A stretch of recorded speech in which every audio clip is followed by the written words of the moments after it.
नमस्कार, जानने का हक आपके शहर में आपका स्वागत है। मैं हूं अशोक श्रीवास्तव।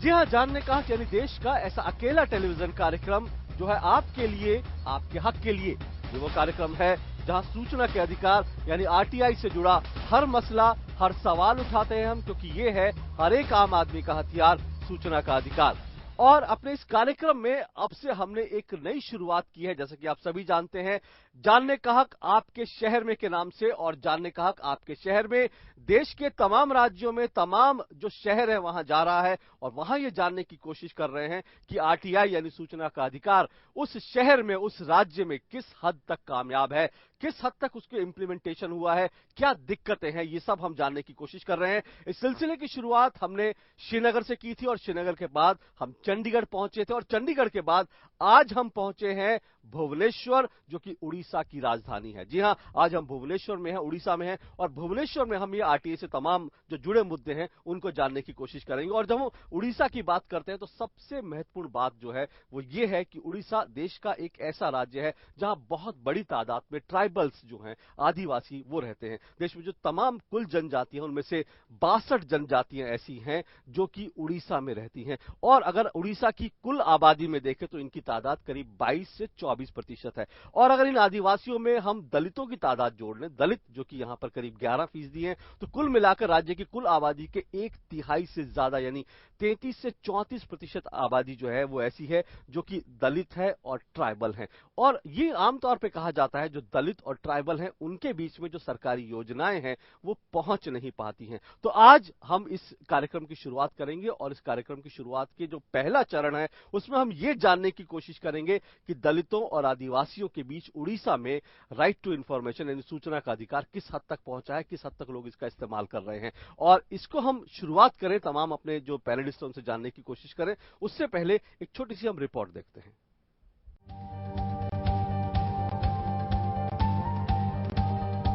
भुवनेश्वर से करीब 80 किलोमीटर दूर ढेकनाल।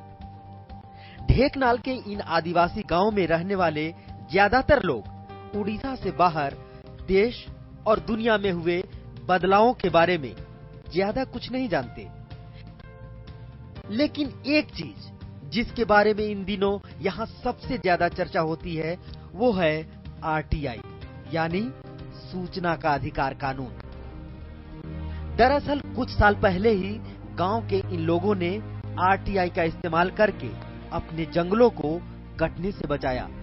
यहाँ काम कर रही महानदी कोल लिमिटेड कंपनी ने सरकार से एक करार के तहत जंगलों की कटाई शुरू की थी। करार सिर्फ 58 एकड़ का था, पर कंपनी ने जहां तहां जंगलों की कटाई शुरू कर दी। इन जंगलों पर ही गांव के लोगों की आजीविका टिकी है।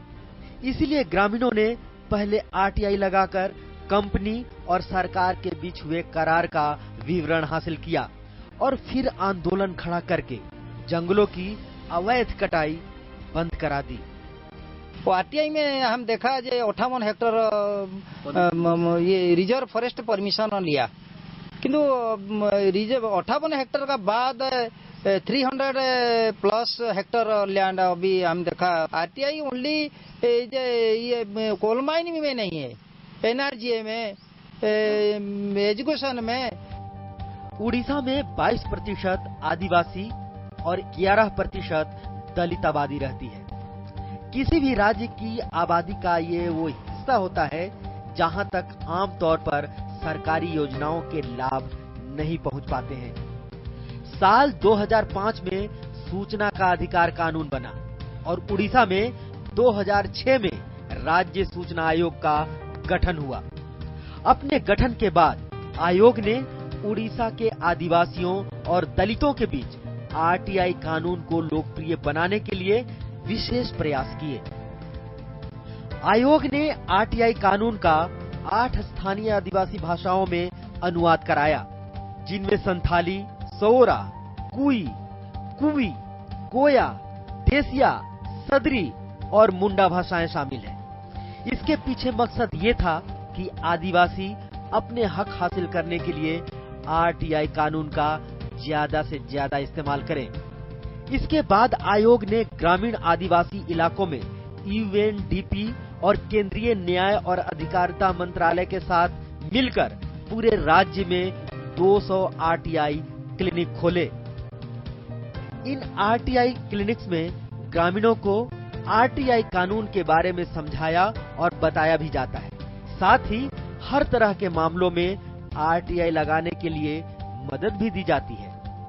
आरटीआई क्लिनिक, आरटीआई सहायता केंद्र है वो हमारा इंटरवेंशन एरिया में और पार्टनर की सहायता में सारा उड़ीसा में हम काम कर रहे हैं। एक बेसिकली एक सहायता केंद्र है। इसके अलावा कॉरपोरेट सोशल रिस्पांसिबिलिटी के तहत भी उड़ीसा में कई उद्योग घरानों ने आरटीआई को आदिवासी इलाकों में प्रचारित प्रसारित करने का काम किया। इनमें सबसे प्रमुख भूमिका रही Tata steel rural development society की। इन सारे प्रयासों का नतीजा ये रहा कि आज उड़ीसा के बेहद पिछड़े कालाहांडी, बोलांगीर, कोरापुट, कंधमाल, संबलपुर, ढेंकनाल और अंगुल जैसे जिलों में आदिवासी और दलित अपने जल, जंगल और जमीन जैसे संसाधनों को बचाने के लिए ही नहीं, बल्कि जमीन के पट्टे और राशन, पेंशन जैसे अधिकारों को हासिल करने के लिए भी बेधड़क आरटीआई लगा रहे हैं। कल तक जो आदिवासी जमीन और जंगल के लिए संघर्ष कर रहे थे, इस संघर्ष में वो एक कदम और आगे बढ़ गए हैं। सरकार से उनके लिए योजनाएं तो बहुत बनती है, लेकिन उनका वो जो योजनाएं बनती हैं उन तक उसका फायदा नहीं पहुंच पाता। उस फायदे को पाने के लिए वो सूचना अधिकार कानून का प्रयोग करते हैं और सरकारी योजनाओं का लाभ उठाते हैं। चाहे नारचम की बात हो, मनरेगा की बात हो या फिर इंदिरा आवास योजना की बात हो, जितने भी उड़ीसा में जो आदिवासी हैं वो खुलकर आरटीआई का प्रयोग करते हैं और सरकारी योजनाओं का फायदा लेते हैं। उड़ीसा से मैं संतोष चौधरी। तो ये आपने हमारी रिपोर्ट देखी और आज हम उड़ीसा में भुवनेश्वर में हैं और यहाँ पर हमारे साथ आरटीआई से जो तमाम जुड़े मुद्दे हैं उन पर बातचीत करने के लिए जो लोग हमारे साथ मौजूद हैं मैं उनका परिचय करा दूं। हमारे साथ सज्जन शर्मा जी हैं। सज्जन शर्मा जी बीजेपी के स्पोक्स पर्सन हैं। हमारे साथ देवाशीष पटनायक जी हैं। देवाशीष पटनायक जी पूर्व विधायक हैं, महामंत्री हैं और प्रवक्ता हैं कांग्रेस के। और हमारे साथ निशिकांत जी हैं। निशिकांत जी उड़ीसा के आरटीआई एक्टिविस्ट से जाने माने और साथ साथ आम आदमी पार्टी से भी जुड़े हुए हैं। और इसके अलावा हमारे साथ जगदानंद जी हैं। जगदानंद जी पूर्व जो यहाँ के केंद्रीय जो राज्य सूचना आयुक्त हैं, पूर्व राज्य सूचना आयुक्त रह चुके हैं और यहाँ के जाने माने सामाजिक कार्यकर्ता हैं। और इसके अलावा हमारे साथ जो तमाम आरटीआई एक्टिविस्ट हैं, जो उड़ीसा के आरटीआई एक्टिविस्ट जो कि उड़ीसा में तमाम मुद्दों पर आरटीआई लगाते रहते हैं। तो हमने जो शुरुआत की थी, आज हम जिस बात पर आना चाहते हैं वो सबसे बड़ी बात यह है कि क्या यहाँ पर जो आदिवासी दलित है उन तक आरटीआई कानून जो है वो पहुंचा है। इसको हम जानने की सबसे पहले कोशिश कर रहे हैं। मैं जगदानंद जी आपसे मैं एक बार शुरुआत करना चाहूंगा जो अभी खबरों में आए, क्योंकि जब आप राज्य के सूचना आयुक्त थे तो काफी कुछ प्रयास हुआ जनजातियों तक, दलितों तक आरटीआई को पहुंचाने के लिए, ऐसे दावे भी किए गए। लेकिन हाल ही में एक जो रिपोर्ट आई वो ये आई, कालाहांडी से एक रिपोर्ट है कि जो धोबा साहू नाम के एक व्यक्ति ने एक आरटीआई लगाई ग्राम पंचायत में अनाज कितना बटा ये जानने के लिए। जब उसने आरटीआई लगाई तो उससे गरीब आदमी था जिसको कि 10 रुपए की फीस भी नहीं देनी पड़ती क्योंकि वो गरीबी रेखा के नीचे था, उससे पीआईओ ने 2000 रुपए मांगे। और उसके बाद ये जो धोबा साहू उनका आरोप है कि जो ग्राम रोजगार सेवक है जीआरएस, उसने उनको धमकाया। पुलिस में इन्होंने रिपोर्ट लिखाई लेकिन पुलिस में कोई एक्शन नहीं हो रहा है। तो क्या उड़ीसा में इस तरह से आरटीआई दलितों तक पहुंची है, ये हश्र हो रहा है दरअसल क्या? देखिए, जहां तक पिछड़ी इलाके में आरटीआई पहुंचने का सवाल है, ये कानून होने के बाद कई सारे प्रयास हुआ है, ऐसा नहीं कि प्रयास नहीं हुआ है।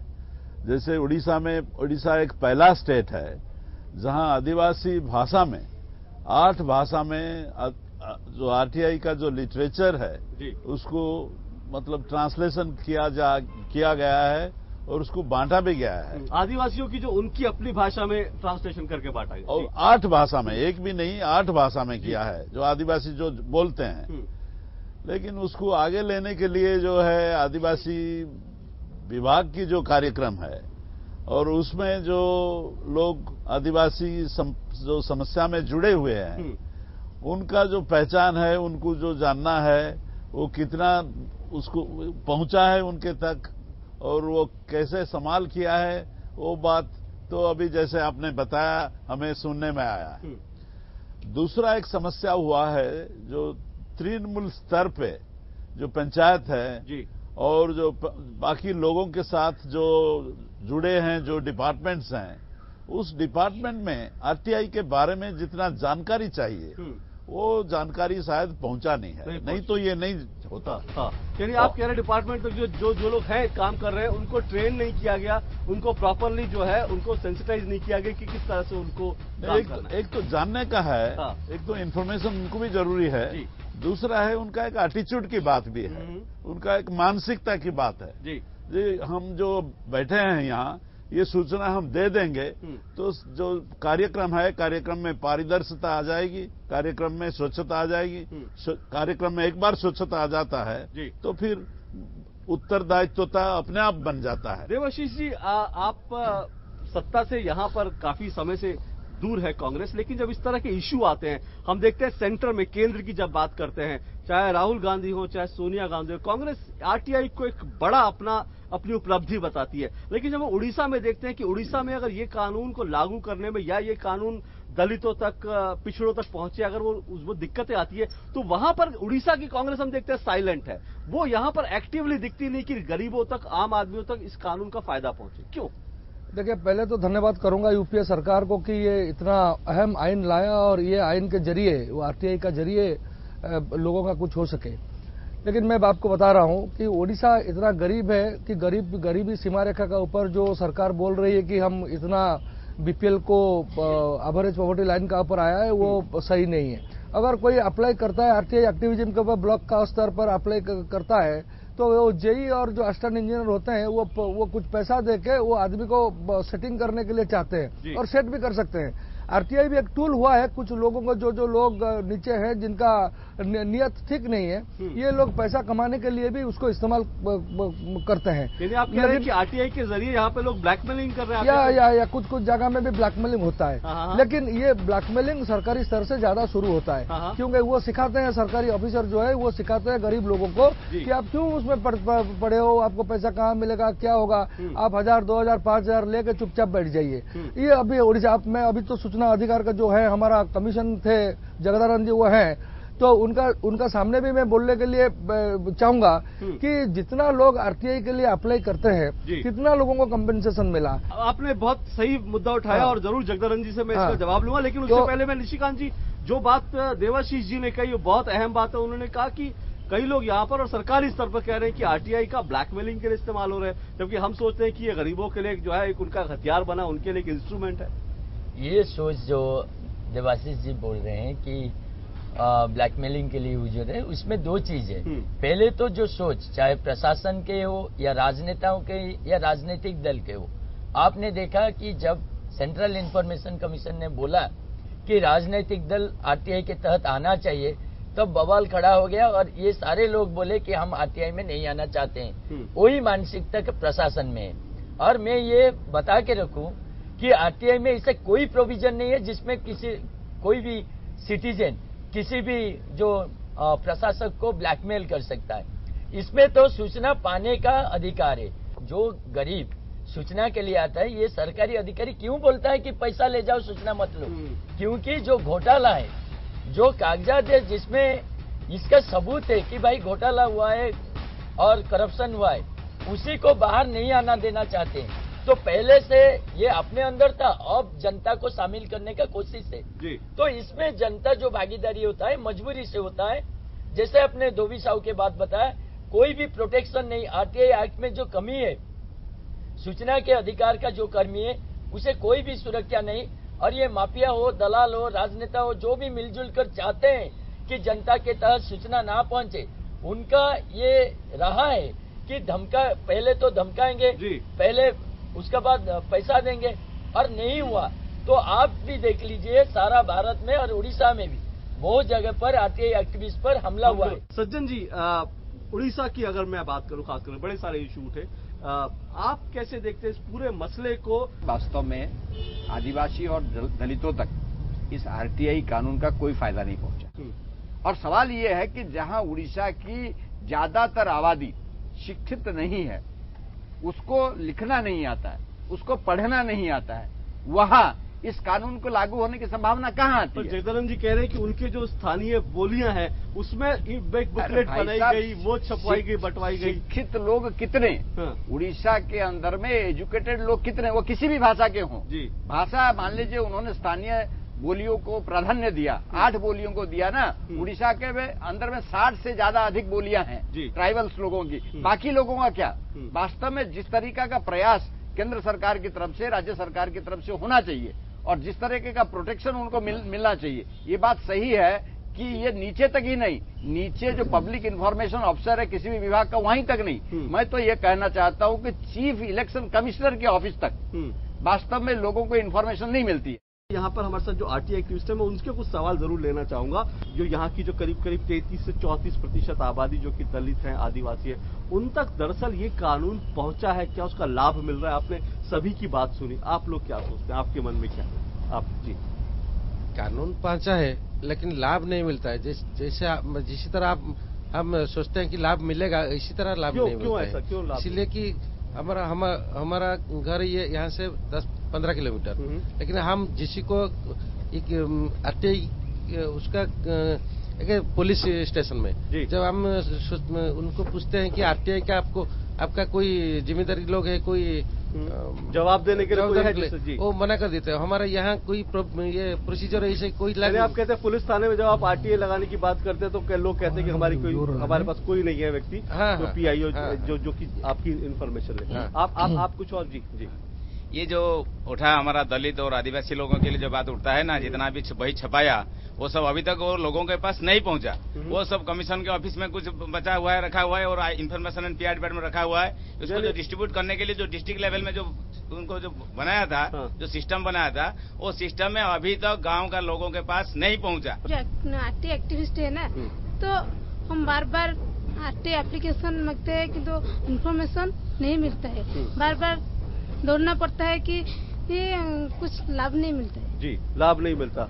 मैम, आप कई बहुत आरटीआई आप लोगों के लिए जितना अवेयरनेस प्रोग्राम होना चाहिए वो नहीं होता है। हमारा सरकार इतना स्टेप नहीं लेते हैं, इसीलिए लोगों के पास अभी आरटीआई क्या है ये भी मालूम नहीं है। एजुकेटेड लोग भी अवेयर नहीं है, जो कैसे क्या है आरटीआई एक्ट क्या है, कैसे इन्फॉर्मेशन उनको मिले, जो procedure they were not aware about that. Orissa से कोई सरकारी कर्मचारी आरटीआई से भी अवेयर नहीं है। ये तो ठीक से साधारण जनता को नहीं मिलते इन्फॉर्मेशन, साधारण जनता को।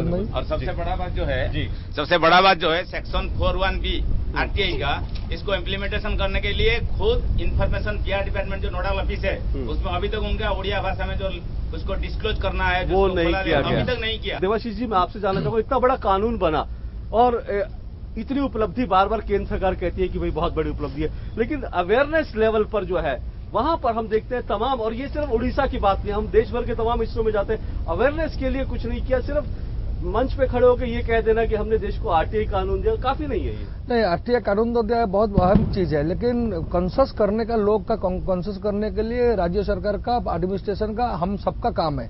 जो कर्मशाला होना चाहिए गांव-गांव में कि आरटीआई क्या है क्या नहीं है, क्योंकि गांव में 50% जो महिलाएं हैं वो महिला का अंदर ये भी चाहिए, कॉन्शियसनेस डेवलप होना चाहिए। देश भर ऐसा क्यों नहीं हुआ? नहीं हो रहा है क्योंकि हमारा जो चिंतन है, हम लोगों का जो चिंतन है, कोई कहाँ कोई राज्य सरकार है जो उपलब्धियां है वो जा नहीं रहा है अंदर। और आरटीआई के जो एडवर्टाइजमेंट जैसे होना चाहिए, कोई अगर छोटा मोटा काम होता है तो बहुत बड़े बड़े अखबार के पन्ने पर आ जाते हैं, ये आपका एडवर्टाइजमेंट आता है। आरटीआई के लिए जितना करना चाहिए ये होता नहीं। जगदानंद जी, जैसा कि यहाँ पर लोग कह रहे हैं कि कमिश्नर आपने प्रयास किए, बुकलेट छपी लेकिन वो बटी नहीं, सरकार की ओर से, राज्य सूचना की आयोग की ओर से जो है दरअसल उसको नीचे तक पहुंचाने के लिए प्रयास नहीं हुआ। छाप लीजिए, उसके बाद आप कार्यालय में रख लीजिए, उसका तो कोई फायदा है नहीं। देखिए, जो इसकी सवाल है, जब कमीशन कुछ बनाता है, सरकार कुछ बनाता है, ये हर नागरिक के लिए नहीं बनता है, कुछ प्रोटोटाइप बन जाता है। जैसे 8 भाषा है, 8 भाषा में उसका ट्रांसलेशन, सही ढंग से ट्रांसलेशन जरूरी है, और उसको आगे बांटने का जो काम है, उसको आगे रिप्रिंट करने का जो काम है, लोगों तक जो अनपढ़ है उनका तक जो पहुंचाने का जो काम है, वो सामाजिक कर्मियों का काम है। और सामाजिक कर्मियों जो लगे हैं देश की सफाई में, वो उससे बचना नहीं चाहिए। वो भी उसमें पूरा उसका योगदान जरूरी है। और दूसरा आप ये कह रहे हैं आप लोगों ने छाप दिया, पर निशिकांत जी जैसे लोगों को पहुंचाना था, लेकिन बाकी लोगों ने उनको पहुंचाना है। और दूसरा है कमीशन जाके हर घर में पहुंचना संभव नहीं है। एक छोटा सा ब्रेक लेते हैं। ब्रेक के बाद हमारे साथ बीजेडी के जो वरिष्ठ नेता है लेनिन मोहंती जी भी ज्वाइन करेंगे। तो जो राज्य सरकार की भूमिका है उस पर हम खासतौर से बात करेंगे छोटे से ब्रेक के बाद। जानने का आपके शहर में आपका एक बार फिर स्वागत है।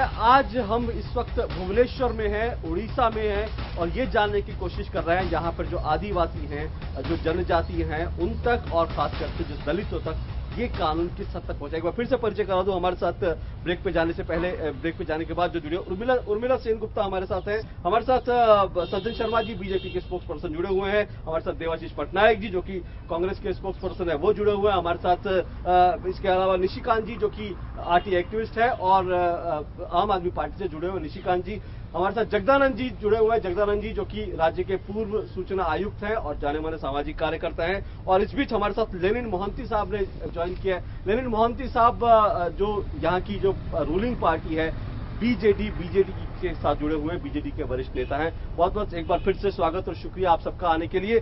सबसे पहले मैं एक बार फिर से उर्मिला जी मैं आपसे जानना चाहूंगा, यहाँ पर आरटीआई किस हद तक कामयाब हुआ? मैं तो यह बोलूंगी कि आरटीआई ऐसे एक एक्ट है जिसमें काफी उसका अवेयरनेस प्रोग्राम करना, ट्रेनिंग करना, गांव तक जाके उसको पहुंचना, ये सबसे बड़ा एक चैलेंज है। हाँ। और हम लोगों को जहां पर काम करता है, कलाहंडी होने दो या गंजाम गाजापति, जहां भी हम लोगों काम करते हैं, तो हमारा टीम को लेके जो लोग ट्रेनर है लाइक निशिकांत, ये सब उनको साथ में लेके उनका साथ में जुड़े होके काफी गांव में जाके हम लोगों को ट्रेनिंग करते हैं। और ट्रेनिंग में भी उनको बताते हैं कि अटैक होता है क्या और उनका समस्या है क्या, उसको कैसे समाधान करेंगे। तो इसीलिए काफी जगह पर हम लोगों को ट्रेनिंग करने के बाद काफी आदिवासी लोग जो लोगों ने आरटीआई फाइल किया है। और सबसे अच्छी बात हमारे लिए यही है कि काफी जगह पर जहां पर हम आरटीआई फाइल किया है वहां पर रेस्पॉन्ड मिला है, और जहां पर रेस्पॉन्ड नहीं मिला तो हम लोगों ने कमीशन हम लोगों ने फाइलिंग किया, तो वहां भी हमको अच्छी तरह से न्याय मिला है। आप कह सकते हैं कि उड़ीसा में लोगों को जो दलित है, आदिवासी, उनको फायदा मिल रहा है इस कानून का, ये आप कह सकती हैं? हाँ, फायदा में तो एक इंसिडेंट बोल सकेंगे कि हमारा एक ट्राइबल गाँव है गंजाम डिस्ट्रिक्ट में, जहाँ पर वाटर सैनिटेशन का प्रोग्राम में कुछ भी टॉयलेट हुआ नहीं था, लेकिन पेपर में तो काम तो खत्म हुआ था, लेकिन जब फील्ड में हम लोगों ने गए देखे तो कुछ भी नहीं हुआ था। तो लोग का साथ काम करने के बाद, लोग ट्रेनिंग लेने के बाद लोग आरटीआई फाइल किया। वो आरटीआई फाइल करने के बाद पूरा डिपार्टमेंट का लिए बहुत बड़ा चैलेंज हो गया, क्योंकि वो लोगों ने गलत रिपोर्ट दिए थे। तो फिर कमीशन के पास भी आए कि इंक्वायरी करने के लिए, तो खुद कमीशन भी आरटीआई कमीशन भी ऑर्डर दिया इंक्वायरी करने के लिए।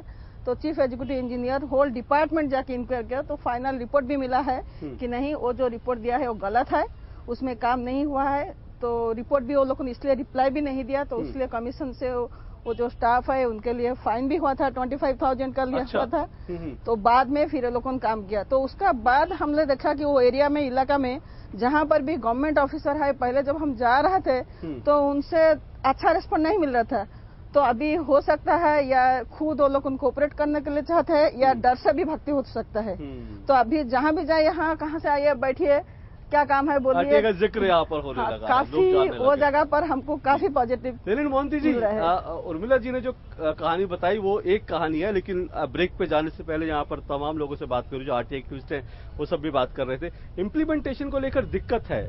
नवंबर 2005 से आज 2014 का अंदर में आरटीआई का एक बहुत लंबा मार्च हो चुकी है उड़ीसा में।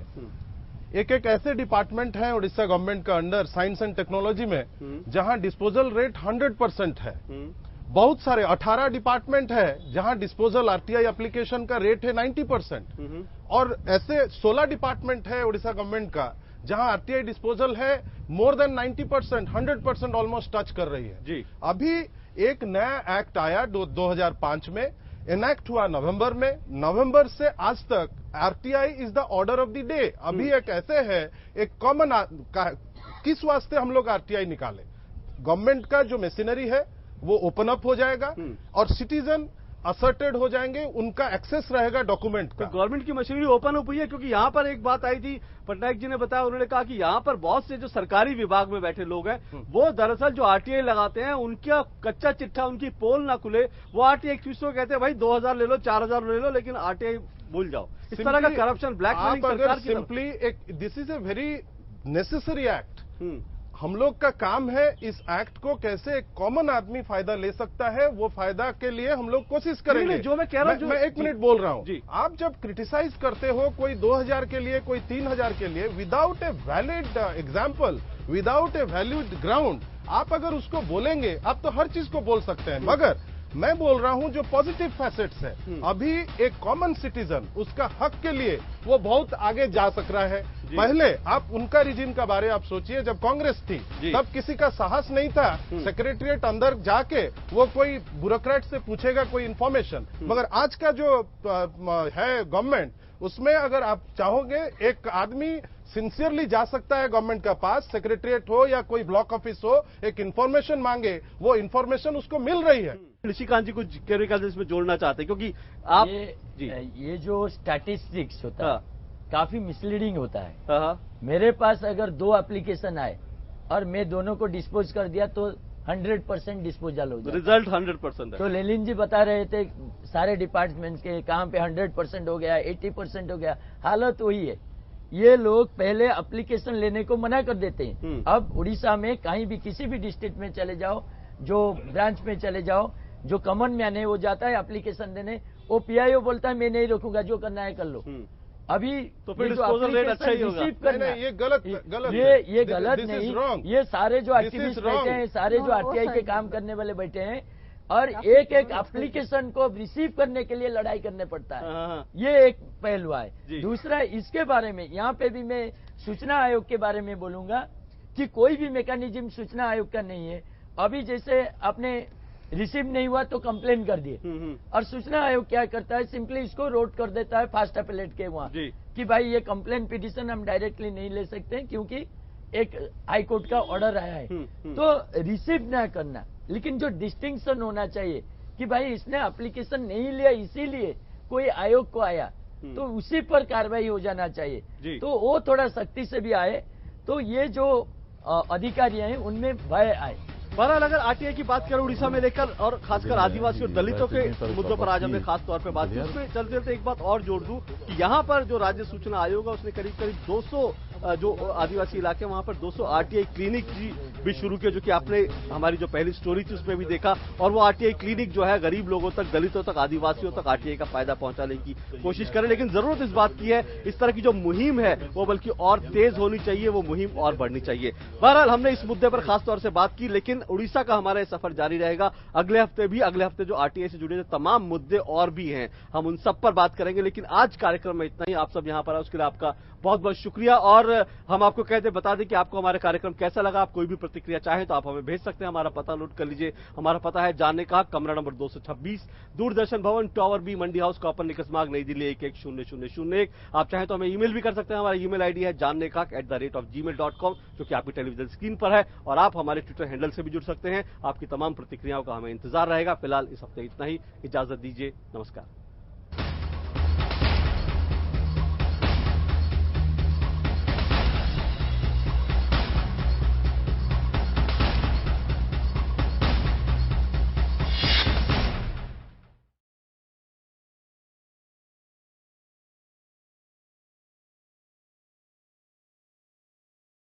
Thank you.